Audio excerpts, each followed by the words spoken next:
Netflix's Jamtara is an oddly personal show for me. The first season dropped back in January 2020, just when I started regularly reviewing streaming shows. It wasn't the most compelling first season, but it was a sincere show with many promising elements. It was a lived-in setting, detailing, and talented cast of newcomers that stuck with me far more than the characters or narrative. Almost 3 years later, season 2 is here. But how does it stack up? Let's break it down.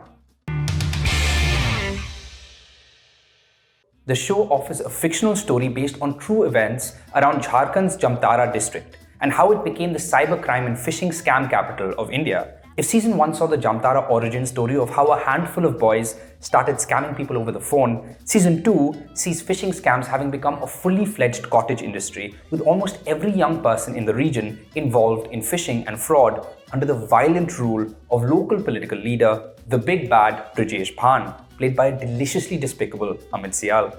This season picks up 8 months on. After their plan to get revenge against Brijesh failed miserably, Sunny Mandal is now left permanently crippled. His wife Gudiya is in jail and his brother Rocky is now forced to work for Brijesh, the very man he detests. Moments into the first episode, it becomes clear that season 2 is a whole lot bigger. In terms of the production scale and stakes, yes, but even the narrative feels far grander. There's a sense of urgency and escalating tension here that I didn't feel last time. Between writer Trishant Shrivastava's screenplay and director Somendra Padi's compelling craft, this season's hold on us is immediate, impressive, and unrelenting. Together they offer up a far stronger, more self-assured, and straight-up smashing second season. It's also a very good-looking show.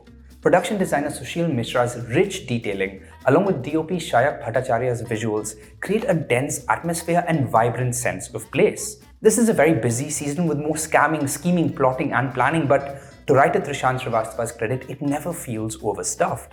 This time, the show builds up to a grand election in the last episode, as Gudiya, Sunny, and Rocky try to bring down Brijesh once and for all.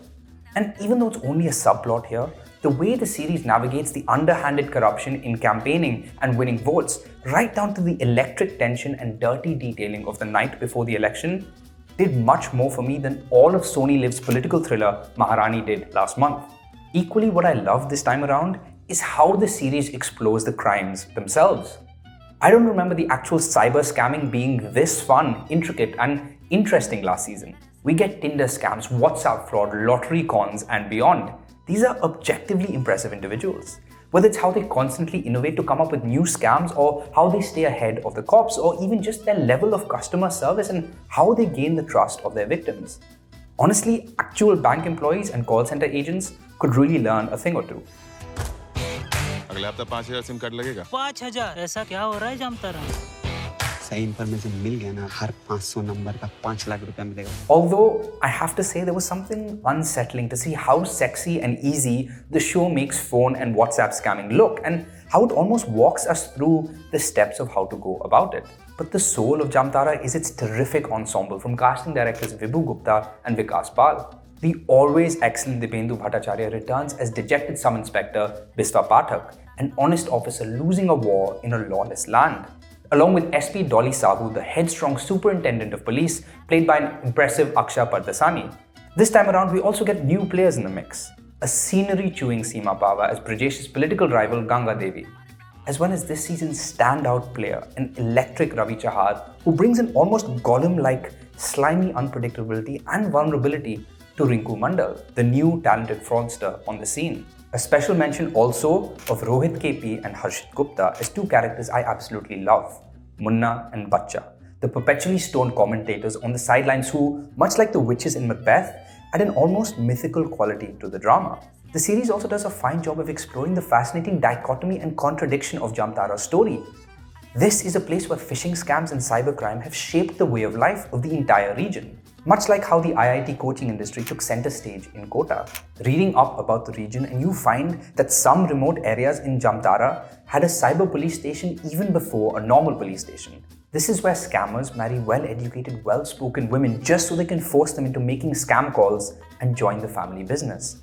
A place with a field of cell towers despite a small population, along with massive mansions next to modest homes. It's a dichotomy that's beautifully captured in one hilarious scene where SP Dolly Sahu and her team are investigating the scammers. And someone says, the scammers are using a VPN. to which Sub-Inspector Biswa Pathak says, Vipin? Who's Vipin? Let's go arrest him. But beyond its cops and robbers drama, I like how the narrative deals with trauma. After what they've been through, Sunny, Gudiya and Rocky are fundamentally broken people. Trapped pawns, exploited and oppressed by those in power for money. It reminded me of Jesse being held captive and forced to cook meth in Breaking Bad. Sparsh Shrivastava as Sunny, the literally broken man consumed by a self-destructive need for revenge. Similarly as Gudiya, Monika Panwar's entire body language emanates fear, desperation and a quiet fury.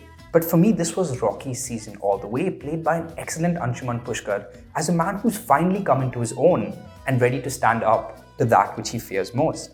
Jamtara Season 2 is a binge of the best kind where more than easy twists, big reveals and convenient cliffhangers, it's this world, this story and these characters that suck you in and for the most part, refuse to let go. You can watch Jamtara Season 2 on Netflix. Would I recommend Season 2 of Jamtara to a friend?